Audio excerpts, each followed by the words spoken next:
Okay so sequential reaction third का discussion हम लोग कर लेते हैं आज एंड फिर नेक्स्ट क्लास में हम लोग या नेक्स्ट डे कल सिक्वेंशियल रिएक्शन 4 के क्वेश्चन एंड उसके सॉल्यूशन का डिस्कशन करेंगे हम लोग। सबसे शुरुआत में मैंने इसके यही क्वेश्चन को नीचे कॉपी पेस्ट कर रखा है। बेसिकली एसिटिलीन का रिएक्शन हम लोग रेड हॉट आयरन ट्यूब या आयरन की जगह कॉपर ट्यूब भी दे रखा तो सेम ही चीज होगा।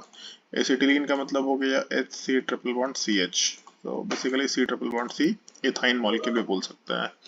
अगर हम लोग रेड हॉट आयरन ट्यूब लेके चलते हैं तो एसिटिलीन का पॉलीमराइजेशन होता है एंड बेंजीन का फॉर्मेशन होता है। ये रिएक्शन तो हम लोगों को प्रॉपरली याद होना चाहिए। बेंजीन के प्रिपरेशन का एक अच्छा मेथड है। बेसिकली पॉलीमराइजेशन के थ्रू हम लोग ये रिएक्शन कैरी आउट करते हैं।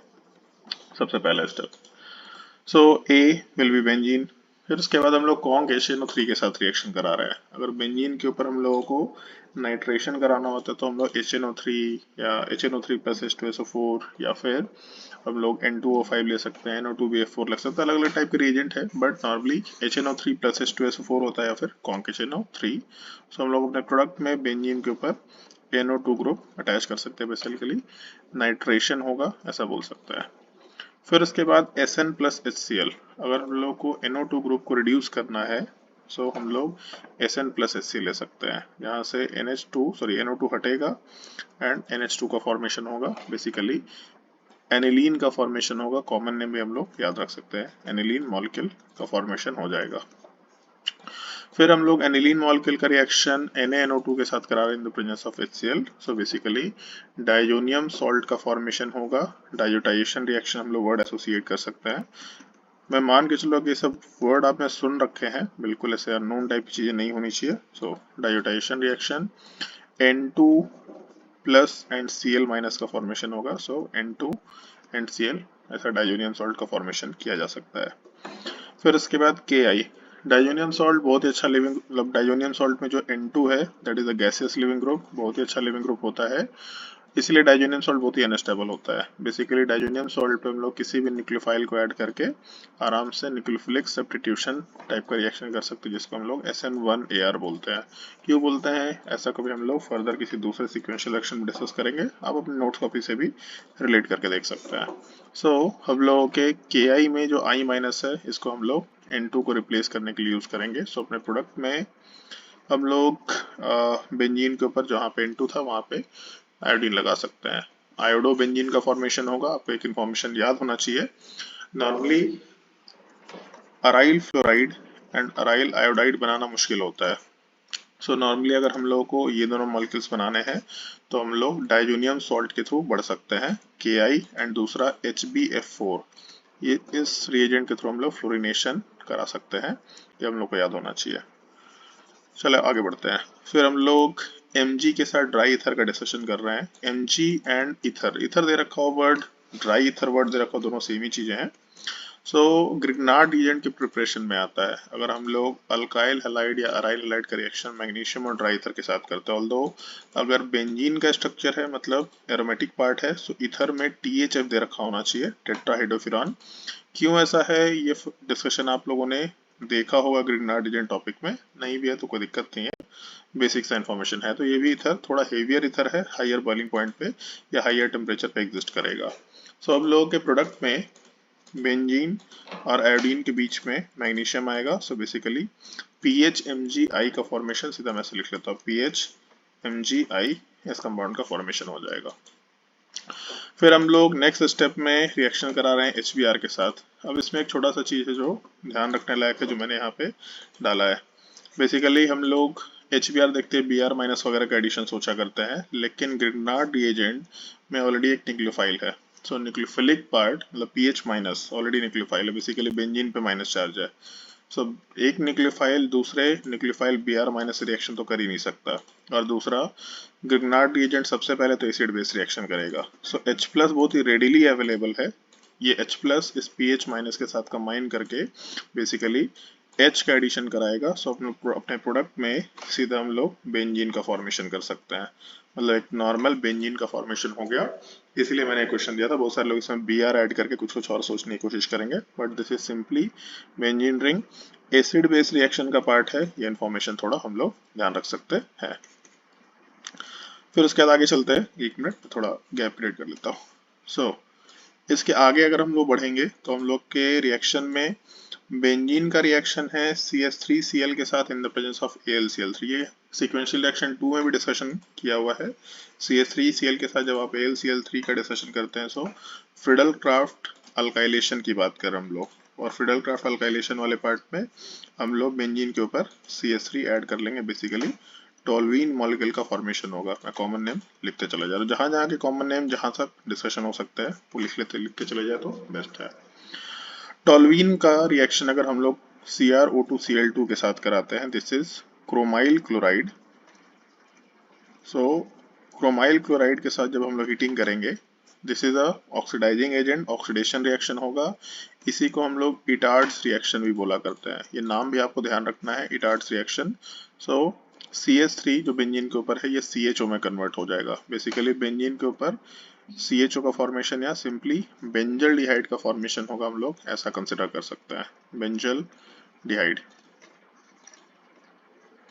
सो हम लोग अभी तक जो डिस्कशन कर रहे थे उसमें एक ऑक्सीडेशन का पार्ट आ गया, CrO2Cl2। टोल्यूइन से हम लोग CrO2Cl2 या क्रोमाइल क्लोराइड का रिएक्शन करा के, ऑक्सीडेशन करा के बेंजल डिहाइड का फॉर्मेशन कर सकते हैं। अब जैसा कि मैंने क्वेश्चन में बोला था कि जो प्रोडक्ट आई है इसके मल्टीपल रिएक्शंस है। मल्टीपल रिएक्शंस में हम लोगों के एक तरफ जितने भी हम लोगों के कार्बोनिल कंपाउंड के अंदर के ammonia derivative, basically reaction of aldehyde ketone with ammonia derivative, ये सारी चीजें मैंने यहाँ राइट साइड में डिस्कशन में डाल रखी है। मोस्टली क्वेश्चन तो सेम ही है, बस आपको थोड़ा सा ध्यान रखना है कि प्रोडक्ट कैसे बनता है। इन सब के अलावा मैंने इस कंपाउंड का रिएक्शन Mg ड्राई ईथर के साथ करा रखा है एक सेपरेट साइड में। बेसिकली यहाँ पे दो ही पार्ट है, Y and Z। Y and Z इसलिए क्योंकि सिक्वेंशियल रिएक्शन यहाँ पे कंप्लीट करना था, आगे साइड से X एंड Y मतलब X तक के रिजेंट फर्दर सिक्वेंशियल रिएक्शन में आ रखे हैं। सो पहले हम लोग Y एंड Z का डिस्कशन कर लेते हैं, ज़्यादा बेटर होगा। फिर उसके बाद हम लोग राइट साइड वाले पार्ट पे मूव करेंगे। सो बेंजल डिहाइड, इसका रिएक्शन हम लोग Mg एंड ईथर के साथ या ड्राई ईथर के साथ करा रहे हैं। सो एल्डिहाइड या कीटोन का रिएक्शन जब हम लोग मैग्नीशियम ड्राई ईथर के साथ कराते हैं तो पिनेकोल फॉर्मेशन होता है। एक होता है पिनेकोलिन रीअरेंजमेंट और दूसरा होता है पिनेकोल फॉर्मेशन। ये रिएक्शन आपको अगर याद है तो बहुत अच्छी बात है, अगर याद नहीं है तो सिंपल सा केस लेके चल सकते हैं हम लोग। जो हम लोग का कार्बोनिल कंपाउंड का पार्ट होगा इसमें R एंड R डैश कर लेते हैं।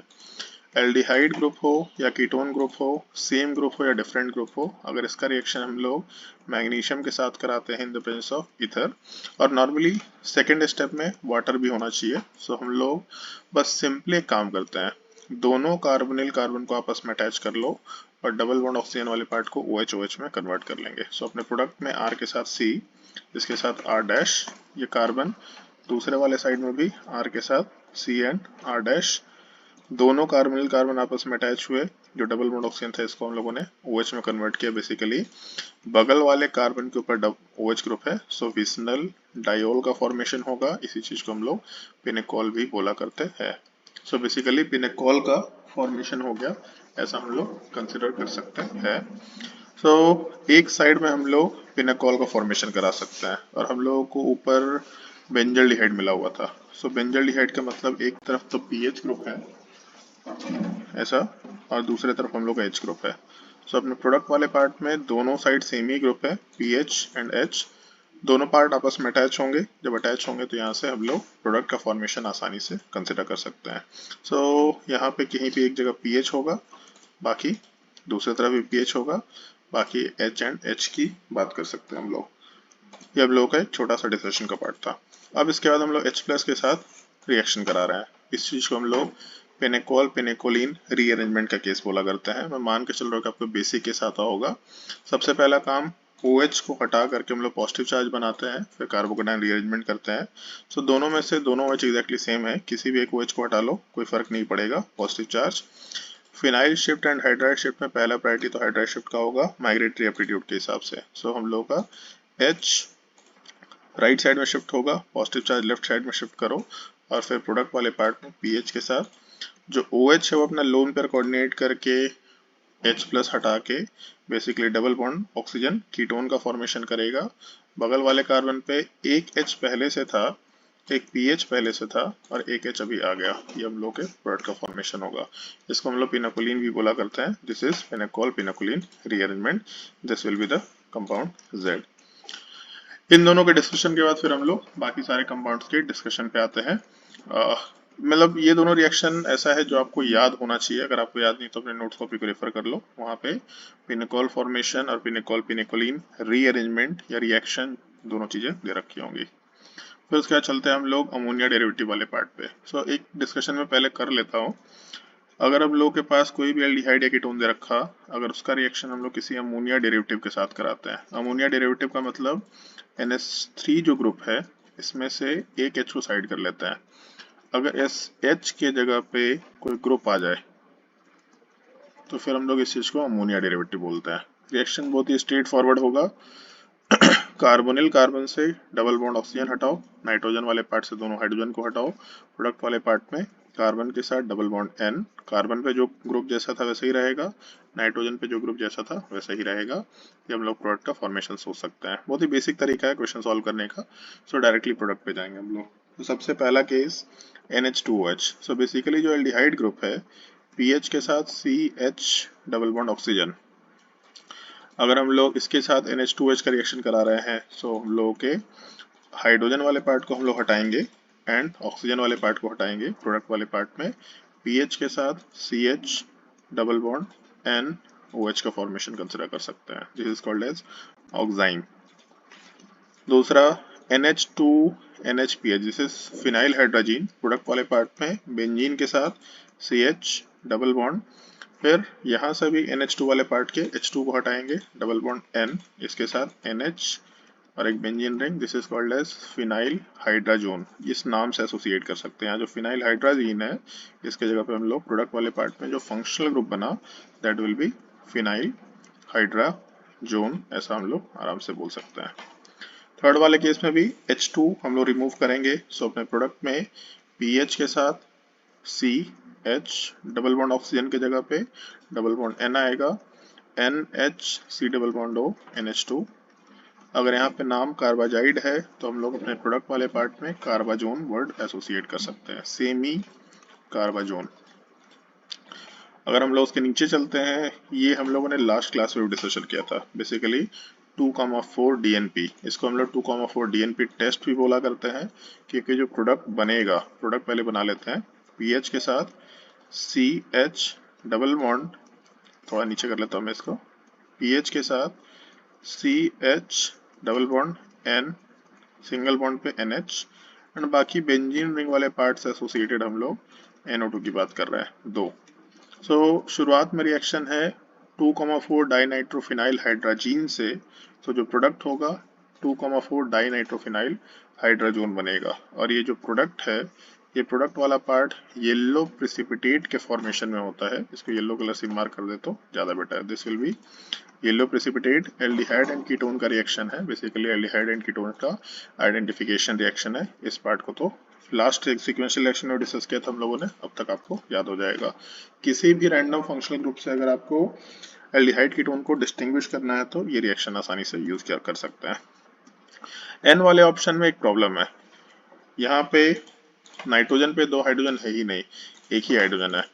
अगर एक हाइड्रोजन है तो हम लोग एक ही हाइड्रोजन हटा सकते हैं। ऐसे केस में हम लोग के रिएक्शन में नॉर्मली टॉटोमराइजेशन होता है और फिर रिएक्शन होता है। अच्छा, यहाँ पे तो एक प्रॉब्लम है, इसमें थोड़ा सा मुझे मॉडिफिकेशन करना चाहिए था। ठीक है, इस एन वाले पार्ट को छोड़ देते हैं क्योंकि यहाँ टॉटोमराइजेशन का स्कोप नहीं है, कुछ और ही रैंडम प्रोडक्ट बनेगा।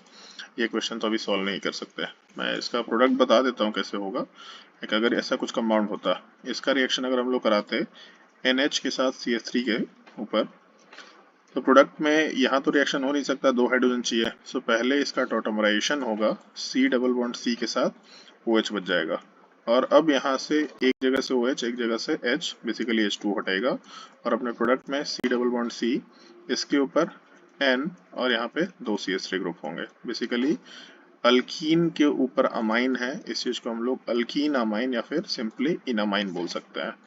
बट हम लोग के साथ एक प्रॉब्लम है, हम लोगों ने बेंजल्डिहाइड ले रखा है। सो बेंजल्डिहाइड वाले पार्ट में टॉटोमराइजेशन का केस नहीं है। सो इस केस में कुछ और प्रोडक्ट बनेगा, या फिर नो रिएक्शन लिख सकते हैं अभी के लिए, वो ज़्यादा बेटर होगा कि हम लोग नो रिएक्शन कर लें। ऑल्दो मतलब क्योंकि सिक्वेंशियल रिएक्शन फ्रेम करते वक्त इन सब चीज़ों का थोड़ा ध्यान नहीं रखता हूँ मैं, बेसिकली केवल रिएजेंट्स क्या क्या मैं डाल सकता हूँ सीक्वेंस में, इस चीज़ का डिस्कशन होता है। सो ये सब कुछ कंडीशन डेफिनेटली कभी कभी छूट जाया करेंगे टाइम के साथ, मतलब डिस्कशन में आपको समझ आ जाएगा। सो ये थोड़ा सा एक मिस हो गया, इसको बेटर है कि हम लोग अभी के लिए साइड करते हैं थोड़ा, बट ये रिएक्शन सब लोग ध्यान रखेंगे, रिएक्शन मिस नहीं कर सकते, रिएक्शन तो ठीक ही है। फिर उसके बाद हम लोग NH2 के साथ रिएक्शन करा रहे हैं, बेसिकली हाइड्रोजन के साथ रिएक्शन करा रहे हैं। सो प्रोडक्ट इजी है, पीएच के साथ CH double bond N NH2, basically hydrazone का फॉर्मेशन होगा। अगर रिएक्टेंट हाइड्रोजन है तो प्रोडक्ट वाले पार्ट में हम लोग नाम हाइड्राजोन डाल सकते हैं। ऑल्दो इस पार्ट को आप चाहे तो थोड़ा ध्यान रखेंगे, मतलब ये जो पूरा सेगमेंट है ये जानबूझ के मैंने ऐसा फ्रेम किया है ताकि आप लोग क्वेश्चन सॉल्व करते तक इसको ध्यान रखिए। बेसिकली प्रेजेंटेशन का एक छोटा सा पार्ट है। नॉर्मली हम लोग इसको इस तरीके से देखेंगे कि NH2 तो चलो बन गया, मतलब उसके साथ रिएक्शन बन गया हाइड्रोजन का, और उसके बाद KOH क्या करेगा। इसको अगर आप ढंग से सोच के देखो तो हम लोग एक रिएक्शन पढ़ा करते हैं, वुल्फ किश्नर रिडक्शन। मेरे हिसाब से आपको याद होना चाहिए, वुल्फ किश्नर्स रिडक्शन। अगर हम लोग कभी भी एल्डिहाइड या कीटोन का रिएक्शन पहले स्टेप में N2H4 या हाइड्रोजन के साथ कराते हैं और दूसरे स्टेप में KOH के साथ कराते हैं तो अपने प्रोडक्ट में अल्केन का फॉर्मेशन होता है। बेसिकली जो ऑक्सीजन होता है वो हट जाता है। सो यहाँ पे उसी पार्ट को दो अलग अलग रिएक्शन के फॉर्मेट में दिया मैंने। पहले स्टेप में N2H4 के साथ रिएक्शन होगा और दूसरे स्टेप में KOH के साथ रिएक्शन होगा। सो आइडियली ये रिडक्शन का केस है इंस्टेड ऑफ केवल प्रोडक्ट का फॉर्मेशन। एक्चुअल में इसी कंपाउंड का रिएक्शन जब KOH के साथ होता है, मतलब जब हाइड्रोजन है इसका रिएक्शन अगर KOH के साथ होता है तो फिर हम लोग को प्रोडक्ट में अल्केन मिलता है। सो हम लोग सीधा अल्केन पे आते हैं। हम लोग का जो रिएक्टेंट है वो पीएच के साथ CHO दे रखा, अगर इसका रिएक्शन वुल्फ किश्नर रिडक्शन में लेके जाएंगे तो यहाँ से डबल बॉन्ड ऑक्सीजन हटेगा, सीधा हाइड्रोजन का एडिशन होगा। मतलब अपने प्रोडक्ट पी वाले पार्ट में हम लोग पीएच के साथ CH3 का फॉर्मेशन कंसिडर कर सकते हैं, मतलब बेसिकली टोल्यूइन का फॉर्मेशन वापस से हो जाएगा, ऐसा हम लोग सोच सकते हैं। फिर उसके बाद NBS दे रखा। NBS क्या करेगा, so NBS nitrobromosuccinimide benzylic and allylic position पे। बेंजाइलिक का मतलब बेंजीन से अटैच्ड कार्बन, अलाइलिक का मतलब C डबल बॉन्ड C से attached sp3 carbon. So benzylic and allylic position पे ब्रोमिनेशन कराता है, मतलब पीएच के साथ हम लोग अपने प्रोडक्ट के फॉर्मेशन में इसको थोड़ा जगह बना लिया जाए तो ज्यादा बेटर होगा। सो Q वाले पार्ट में हम लोग बेंजीन के साथ पीएच, इसके साथ CH2 और इसके ऊपर हम लोग ब्रोमीन का एडिशन करा लेंगे। ये हम लोग के बेंजाइलिक एंड अलाइलिक पोजीशन पे ब्रोमिनेशन का स्टैंडर्ड केस है। नाइट्रोब्रोमोसक्सिनिमाइड फ्री रेडिकल मैकेनिज्म का केस है। सो रेडिकल के स्टेबिलिटी का थोड़ा ध्यान रखते हुए हम लोग काम करना है। फिर उसके बाद हम लोग NaCN के साथ रिएक्शन करा रहे हैं। NaCN क्या करेगा, सो Na प्लस और Cn minus, last sequential reaction में शायद ये टॉपिक आया था। सो ब्रोमीन हटेगा, सिंपल SN2 रिएक्शन का केस है, और carbon will be the better donor atom. Bromine के जगह पर CN ग्रुप आएगा, मतलब अपने प्रोडक्ट में पीएच के साथ CH2 और CH2 के ऊपर हम लोग CN ग्रुप का एडिशन करा रहे हैं, ऐसा कुछ कंसिडर कर सकते हैं। साइनाइड का फॉर्मेशन हो जाएगा। इसके बाद हम लोग SN प्लस डाइल्यूट HCl लेके चल रहे हैं। सो ये भी एक पार्ट है जो यहाँ पे इंट्रोडक्शन में डाल दिया मैंने। बेसिकली अगर आपको याद हो, so this is Stephens reduction. Stephens reduction अगर आपको ध्यान हो, अगर हम लोग साइनाइड ग्रुप का reaction SN plus dilute HCl के साथ कराते हैं तो एल्डिहाइड का फॉर्मेशन होता है। बेसिकली एल्डिहाइड के प्रिपरेशन का एक मेथड है। सो हम लोग आराम से इस साइनाइड वाले ग्रुप के थ्रू एल्डिहाइड का फॉर्मेशन कराएंगे। सो हम लोग के प्रोडक्ट में जो S है, this will B PH CH2, और अब जो साइनाइड है यहाँ पे CHO ग्रुप बनेगा। So basically this will be the aldehyde, ऐसा बोल सकते हैं। और जैसा कि मैंने क्वेश्चन में एक्सप्लेन भी किया था, इस बार क्वेश्चन में हम लोग उल्टा सोच रहे हैं। अब कोई एक कंपाउंड है T, अगर यहाँ पे उल्टा एरो दे रखा है, बेसिकली कोई एक कंपाउंड है T, अगर इसका हम लोग O3H2O के साथ रिएक्शन करा रहे हैं, मतलब ओजोनलिसिस करा रहे हैं।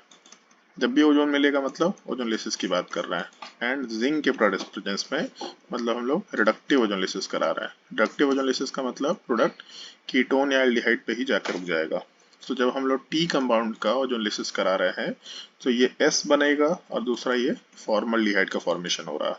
सो आपको गेस करना है कि ये टी प्रोडक्ट हो क्या सकता है। ये ऊपर का एक छोटा सा केस है, इसको मैं थोड़ा ऊपर शिफ्ट कर लेता हूँ। सो आपको गेस करना है कि ये प्रोडक्ट जो टी है ये क्या हो सकता है। सो उल्टा काम करना है बेसिकली हम लोग को। ओजोनलिसिस अगर आपको याद हो, सिंपल सा केस होता है कि हम लोग अगर ऐसा R के साथ CH double bond CH R dash लेके चले और इसका ओजोनलिसिस कराते हैं O3 in the presence of water, and इसका जिंक या फिर डाई मिथाइल सल्फाइड में अगर रिएक्शन कराएंगे तो रिडक्टिव ओजोनलिसिस होगा।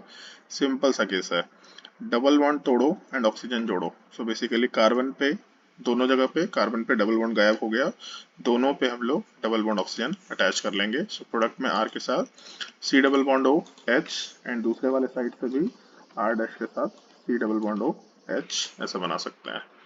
सो उल्टा भी तो कर सकते हैं, अगर मान लो रिएक्टेंट पता करना है, सो रिएक्टेंट से अगर प्रोडक्ट में गए तो डबल बॉन्ड तोड़ा ऑक्सीजन जोड़ा, तो फिर उल्टा बोल सकते हैं कि अगर रिएक्टेंट पता करना है तो ऑक्सीजन हटाओ और डबल बॉन्ड बनाओ। तो यहाँ पे ऑक्सीजन हटाया डबल बॉन्ड, और दोनों कार्बन जिससे ऑक्सीजन हटाया वहाँ पे हम लोग डबल बॉन्ड बना सकते हैं। सो हम लोग आते हैं इस स्ट्रक्चर पे। एक तो ये S कंपाउंड ऊपर दे रखा और दूसरा फिर फॉर्मल्डिहाइड दे रखा है। सो हम लोग ऐसा कर लेते हैं, इसको साइड में लिख लेते हैं। बेसिकली पीएच के साथ CH2 C double bond O, और इसको अर्जेंटली लिख लेते ज़्यादा बेटर है, C डबल बॉन्ड O। इसके अलावा फॉर्मल्डिहाइड, फॉर्मल्डिहाइड में ऑक्सीजन को सबसे लेफ्ट साइड में लिख लेते हैं। दोनों ऑक्सीजन हटा लेते हैं, दोनों ऑक्सीजन हटाएंगे, दोनों में कार्बन चेन आपस में अटैच होगा। सो पीएच के साथ CH2 CH double bond CH2, ये प्रोडक्ट का फॉर्मेशन कंसिडर कर सकते हैं। सो ये कंपाउंड रहा होगा, इसके ओजोनलिसिस करने पे हम लोगों के प्रोडक्ट में हम लोगों को CH2 CH double bond CH2 ये रिएक्टेंट रहा होगा। इसके प्रोडक्ट में हम लोग आराम से ओजोनलिसिस करके दो कंपाउंड बना सकते हैं। फिर उसके बाद HgOAC के साथ होल ट्वाइस, ये पहला पार्ट जिससे U बनेगा। HgOAC whole twice H2O and second step में NaBH4, this is called as oxymercuration demercuration. ये नाम आपको ध्यान रखना चाहिए, ऑक्सीमर्क्यूरेशन डीमर्क्यूरेशन। तो वाटर का एडिशन होता है, अल्कोहल का फॉर्मेशन होता है। अगर अल्केन का केस लेके चलते हैं तब नॉर्मली नॉन क्लासिकल कार्बोकटायन बनेगा, मोर स्टेबल कार्बोकटायन वाले पार्ट पे ही OH का एडिशन होगा। बस एक चीज ध्यान रखना है, रीअरेंजमेंट का केस नहीं होता है यहाँ पे। सो हम लोग के इन दोनों कार्बन में जो ऊपर दे रखा कंपाउंड, इसमें दो कार्बन हैं, इसमें अंदर वाले पार्ट पे पॉजिटिव चार्ज ज्यादा स्टेबल होगा, लेकिन रीअरेंजमेंट का केस नहीं है। सो हम लोग जो भी प्रोडक्ट बनाएंगे उसमें रीअरेंजमेंट नहीं होने वाला है, केवल इस चीज का ध्यान रखना है। इस ऑक्सीमर्क्यूरेशन डीमर्क्यूरेशन को मैं थोड़ा शिफ्ट कर देता हूँ दूसरे साइड में यहाँ पे। सो प्रोडक्ट में रीअरेंजमेंट नहीं होगा, डायरेक्टली प्रोडक्ट बनेगा, मतलब U विल बी पीएच के साथ CH2, इसके अलावा CH2 एक पे H ऐड होगा और दूसरा अंदर वाले पे OH ऐड होगा। मोर स्टेबल कार्बोकटायन वाले पे ही अल्कोहल बनेगा, लेकिन रीअरेंजमेंट का केस नहीं है, इसीलिए क्वेश्चन डिस्कस किया है। इसके बाद हम लोग PCl3 के साथ रिएक्शन करा रहे हैं। सो PCl3 कुछ नहीं करेगा, पीएच के साथ जहाँ पे OH ग्रुप है, सर मतलब जहाँ पे भी OH ग्रुप है उसके जगह पे Cl लेके आएगा। लेकिन आपको एक चीज ध्यान रखना है, जो Cl लेके आएगा वहाँ पे SN2 रिएक्शन होता है। किसी दिन हम लोग स्टीरियोकेमिस्ट्री में भी इसको इंक्लूड करेंगे। वर्ल्डन इन्वर्जन होता है SN2 में, कन्फिग्रेशन उल्टा होगा। SOCl2 उसमें हीटिंग या मीडियम तो नहीं दे रखा। सो नॉर्मली अगर SOCl2 दे रखा है तो हम लोग SNI मैकेनिज्म का डिस्कशन कर सकते हैं, रिटेंशन ऑफ कन्फिग्रेशन होगा। बट यहाँ सवाल नॉर्मल बॉन्ड लाइन स्ट्रक्चर का है। सो बेसिक केस SNI में कोई कार्बोकटायन नहीं बनता है, सिंपल सा केस है, जहाँ पे OH है वहाँ पे Cl आएगा, मतलब V और W दोनों सेम है। लेकिन थर्ड वाले केस में HCl के साथ ZnCl2, यहाँ पे SN1 रिएक्शन होता है प्रेफरेबली। सो जिस कार्बन पे OH ग्रुप है, यहाँ से हम लोग आराम से अपने OH वाले पार्ट को हटाएंगे, पॉजिटिव चार्ज बनाएंगे, और इस पॉजिटिव चार्ज का रीअरेंजमेंट पॉसिबल दिख रहा है लेफ्ट साइड में, क्योंकि बेंजीन का रेजोनेंस मिल सकता है। सो रेजोनेंस मिलने के वजह से इस पॉजिटिव चार्ज का रीअरेंजमेंट होगा और पॉजिटिव चार्ज लेफ्ट साइड में शिफ्ट होगा। जहाँ पे पॉजिटिव चार्ज शिफ्ट होगा एग्जैक्टली वहीं पे हम लोग OH को ऐड करके प्रोडक्ट का फॉर्मेशन कर सकते हैं। सो बेसिकली हम लोग के प्रोडक्ट में इस पर रीअरेंजमेंट होगा, और सॉरी OH बोल रहा हूँ मैं, HCl की तरफ से Cl का एडिशन कर सकते हैं। सो OH की जगह यहाँ भी Cl आएगा, बस एक छोटे से डिफरेंस के साथ कि रीअरेंजमेंट होने की वजह से अंदर वाले कार्बन पे Cl आ गया। सो ये केस आपको ध्यान रखना है थोड़ा, रीअरेंजमेंट होना है कि नहीं होना है। जब रीअरेंजमेंट होना है तब उस केस में रीअरेंजमेंट होकर क्या प्रोडक्ट बना सकते हैं। सो PCl3 SOCl2 दोनों में OH की जगह Cl आएगा बट विदाउट रीअरेंजमेंट। लेकिन अगर HCl के साथ ZnCl2 डालेंगे, SN1 मैकेनिज्म है, कार्बोकैटायन बना के ही काम चेक करना है। और क्योंकि कार्बोकैटायन का रीअरेंजमेंट पॉसिबल भी है, सो रीअरेंजमेंट करा के हम लोग फाइनल प्रोडक्ट बना सकते हैं। सो VWX तो यहाँ से आ गया, और आपको याद होगा कि ऊपर हम लोगों ने Y and Z already discuss किया हुआ है। पिनेकॉल पिनेकोलिन फॉर्मेशन, एक तो पिनेकॉल फॉर्मेशन और दूसरा pinacol pinacolone rearrangement, this is compound Z। ये हम लोगों के आज के सीक्वेंशियल रिएक्शन का पार्ट था। बाकी नेक्स्ट सीक्वेंशियल रिएक्शन हम लोग कल डिस्कशन करेंगे। सो रोज रोज हम लोग सीक्वेंशियल रिएक्शन के थ्रू चीजें डिस्कस करेंगे। अभी तो हम लोग रैंडम रिएजेंट प्रैक्टिस कर रहे हैं। मैं फिर से आपको बता दे रहा हूँ, रैंडम अभी हम लोग रिएजेंट्स प्रैक्टिस कर रहे हैं, अलग अलग टाइप के रिएक्शंस, अलग अलग टाइप के रिएजेंट्स। टाइम के साथ हम लोग रिएजेंट्स, उसके मैकेनिज्म, उसके स्टीरियोकेमिस्ट्री एंड उससे एसोसिएटेड डिफरेंट इन्फॉर्मेशन, चाहे वो डाइपोल मोमेंट का हो, चाहे वो सॉलिबिलिटी का हो, चाहे वो थर्मल स्टेबिलिटी का हो, या कुछ और भी चीजें, अगर हम लोग उन सब चीज़ों को एसोसिएट कर सकते हैं, वो सारी चीज़ें के करके हम लोग इंट्रोड्यूस करते जाएंगे सीक्वेंशियल रिएक्शन में। सो अभी से लेके till JEE Mains second part April, ये सब क्वेश्चंस आसानी से रीजेंट प्रैक्टिस के लिए होगा। जैसे जैसे टाइम बीतेगा वैसे वैसे हम लोग इसमें थोड़ा लेवल बढ़ाते जाएंगे। सो जो नीट वाले स्टूडेंट्स हैं उनके लिए बहुत ही सब मतलब काफ़ी अच्छा तरीका है क्वेश्चन को प्रैक्टिस करने का। जो जेई मेंस वाले स्टूडेंट हैं उनके लिए भी काफ़ी अच्छा तरीका है, जो बोर्ड वाले लोग हैं उनके लिए भी काफ़ी अच्छा तरीका है। बीच में हम लोग कुछ कन्वर्जन्स के क्वेश्चंस भी इंट्रोड्यूस करेंगे ताकि बोर्ड वाले स्टूडेंट्स को भी ये चीज़ें समझ में आए, और कुछ हम लोग एडवांस लेवल के क्वेश्चंस इसी सीरीज में अलग से पुट करेंगे ताकि एडवांस लेवल के क्वेश्चंस भी हम लोग धीरे धीरे करके डिस्कस करते चले जाए। अगर आप में से किसी को कोई भी डाउट होगा तो फिर वो इमेज भी आप लोग शेयर कर सकते हैं, कमेंट में डाल सकते हैं, और इन केस अगर आपको अलग से शेयर करना है उसको तो भी मैं नेक्स्ट क्लास के बाद से कुछ चीज़ें कर लूँगा। अगर आपको ऑर्गेनिक केमिस्ट्री में कोई भी डाउट है तो उसको भी इसी रिवीजन सीरीज का पार्ट बना के हम लोग इंट्रोड्यूस करते चले जाएंगे। तो आज के लिए क्लास मतलब आज के लिए सीक्वेंशियल रिएक्शन कंप्लीट करते हैं। कल सीक्वेंशियल रिएक्शन 4 के साथ मिलेंगे हम लोग।